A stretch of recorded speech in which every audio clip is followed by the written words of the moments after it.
Bienvenue sur Film Résumé. Suivez-nous aujourd'hui dans un film d'aventure américaine intitulé Swept Away. Avant de commencer, sachez qu'il y a des spoilers. Au début du film, nous voyons que certaines personnes sont montées dans un avion privé de New York et sont accueillies par le capitaine. L'avion décolle et il y a un montage de la grande vie que mènent évidemment les passagers. L'avion atterrit et les passagers sont emmenés dans une flotte de voitures de luxe. 2D. Les passagers, Amber et Tony, sont à l'avant du groupe. Ils arrivent au port et Amber est vraiment ennuyée de voir le navire sur lequel ils vont monter. Tony essaie de la convaincre que tout va bien se passer.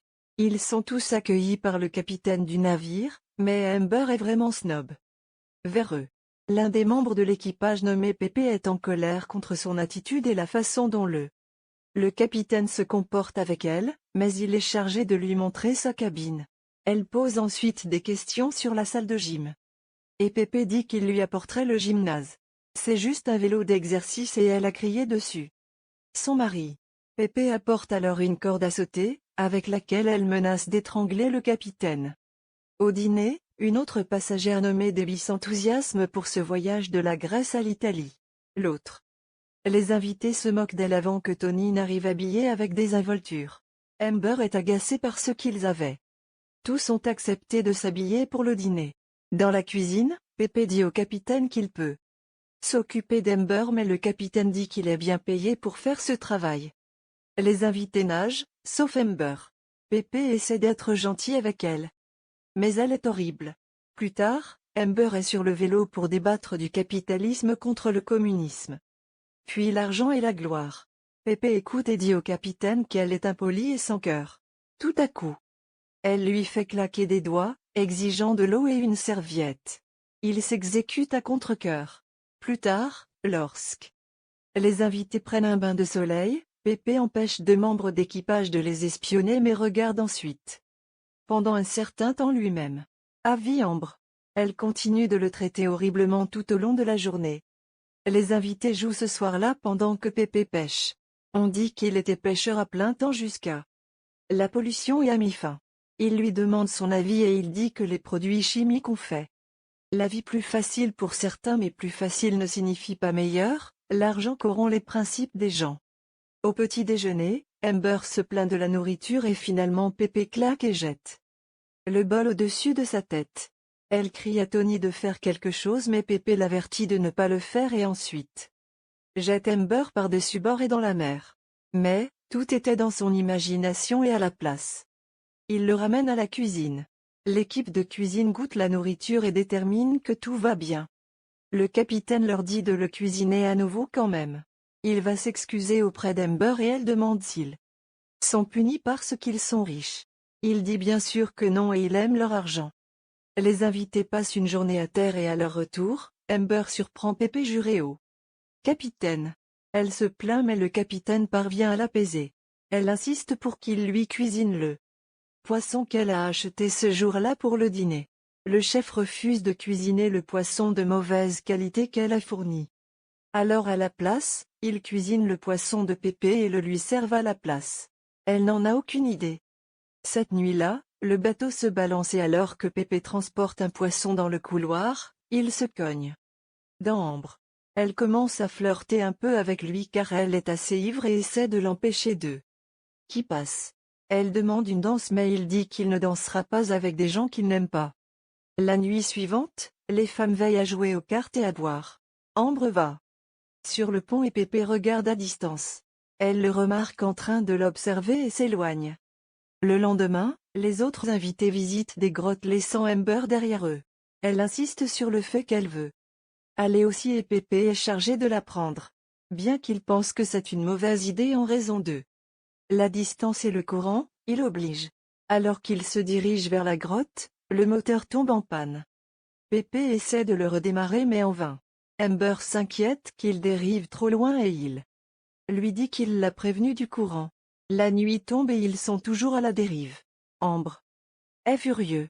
Le lendemain matin, Pepe déplore sa pauvre vie. Il essaie à nouveau de réparer le moteur, mais laisse tomber un outil par-dessus bord. Il plonge pour essayer de le récupérer juste au moment où Amber se réveille. Elle pense Il l'a quitté ou s'est noyé et commence à crier son nom. Il arrive et demande s'il lui a manqué. Elle exige de savoir pourquoi ses amis ne sont pas encore venus la trouver et Pépé l'informe que la mer est un grand endroit. Il grimpe à bord et elle commence à fouiller le bateau. Elle trouve un pistolet lance-fusée. Plus tard, Pépé attrape un poisson et le donne à Amber pour qu'il le mange cru. Elle pense que c'est dégoûtant et le jette. Pépé est en colère car il lui a fallu des heures pour attraper ça. Soudain, au loin, il voit un bateau. Amber essaie de tirer la fusée éclairante mais quand ça ne marche pas, Pépé essaie de la prendre hors d'elle. Ils se débattent et le coup de feu retentit, perforant le canot pneumatique. Amber hurle à haute voix de colère. Il s'accroche au radeau dégonflé alors que la nuit tombe et qu'une tempête s'installe. Il se réveille le lendemain matin et les espions d'Amber atterrissent. Ils pagaient vers lui et trébuchent jusqu'au rivage. Pépé monte plus haut mais constate qu'ils sont sur une petite île déserte. Amber n'acceptera pas que cet endroit peut être désert et le traite de nain poilu inutile. Il lui dit de regarder sa bouche et s'enfuit en lui criant dessus. Pépé trouve un cabanon et fait un petit camp. Façonner des outils et recueillir de l'eau douce. Amber explore seule et trouve enfin Pépé. Elle le voit boire et regarde la bouteille avec soif. Alors qu'il part à la pêche au harpon. Elle se faufile et vole son eau. Il la voit alors qu'il revient et elle sourit d'un air suffisant. Cependant, il a attrapé un homard et mange sous son regard envieux. Elle lui dit qu'elle le paiera pour son poisson mais il dit qu'il n'est pas intéressé par son argent. Elle lui jette du sable avec colère et il la gifle au visage, lui disant qu'il est en charge maintenant. Il lui dit de faire sa lessive et alors il la nourrira, et à partir de maintenant elle devrait l'appeler maître. Il lui donne ses vêtements à laver. Elle revient et il insiste pour qu'elle le remercie pour le privilège. Il lui demande de remplir sa bouteille avec de l'eau, puis il lui donne une partie du homard. Il se retire dans son cabanon mais ne la laisse pas entrer. Elle se plaint qu'elle a froid et qu'elle ne survivra pas une autre nuit, mais il ne la laissera pas entrer. Le lendemain matin, il la réveille tôt et lui dit de ranger sa chambre. Plus tard, ils pêchent ensemble. Et elle le cuisine pour lui. Elle lui dit que s'il est décent avec elle, elle le récompensera. Il demande comment elle sait que quelqu'un les sauvera. Il lui dit qu'elle sera punie chaque fois qu'elle lui désobéit, tout comme elle lui a fait sur le bateau. Plus tard, ils pêchent à nouveau ensemble et il attrape une pieuvre mais elle a peur et le jette. Ensuite, elle va s'asseoir mais Pépé insiste pour qu'elle le serve. Il lui rappelle qu'il est maintenant son maître et lui demande de chanter et de danser pour lui. Comme il regarde, il est émerveillé par sa performance. Le lendemain, il fume pendant qu'elle fait ses corvées. Il commence à se battre et il la poursuit. Ils se débattent sur les dunes de sable et il la retient. Elle succombe finalement à ses demandes mais ensuite il la quitte en lui disant qu'il doit tomber dans aimer d'abord. Il lui dit qu'il deviendra son dieu et qu'elle ne sait pas encore qui il est. Quelque temps plus tard, Amber est assise sur un rocher en contemplation. Le lendemain matin, elle ramène du bois de chauffage à la maison, puis ils s'amusent du temps ensemble sur la plage. Finalement, elle est autorisée à dormir dans le hangar. Au fil du temps, il semble apprécier davantage la compagnie de l'autre et elle devient plus apte à survivre. Un matin, alors qu'elle ramassait du bois de chauffage, elle aperçoit un yacht mais décide de ne pas l'appeler. Elle est calme cette nuit-là et lui demande s'il préférerait être avec quelqu'un de plus jeune. Il dit qu'il est un homme et il veut être avec une femme, pas une fille.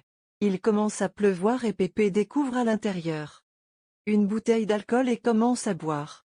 Amber en prend aussi et il commence à se détendre. Le lendemain, en réparant des filets de pêche, elle dit à Pépé qu'elle l'aime. Il pense que s'ils n'avaient pas fait naufrage, ils seraient toujours les mêmes. Plus tard, elle attrape une pieuvre seule et lui présente des œufs.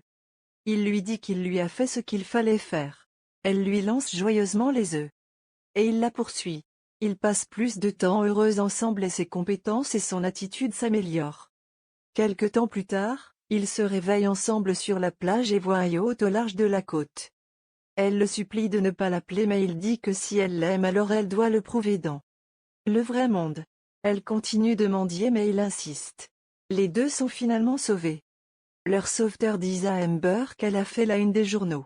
Le capitaine lui dit que son mari est venant à sa rencontre.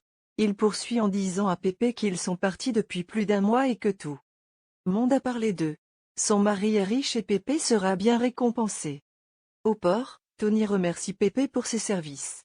Tony embrasse Amber et Pépé s'éloigne et va au bar. Un homme le suit pour lui offrir une grosse récompense. Pépé lance le homme sorti mais il repart sans le sac qui contient beaucoup d'argent. Pépé va au bijoutier et achète une bague avec l'argent. Amber arrive à l'hôtel avec Tony et reçoit un coup de téléphone de Pépé. Elle demande pourquoi il a mis si longtemps à appeler. Il lui dit qu'il a été appel mais personne ne lui a dit. Il lui dit qu'il l'aime et qu'ils doivent trouver un moyen. Elle lui dit de laisser un message à la réception lui disant quoi faire et elle le fera.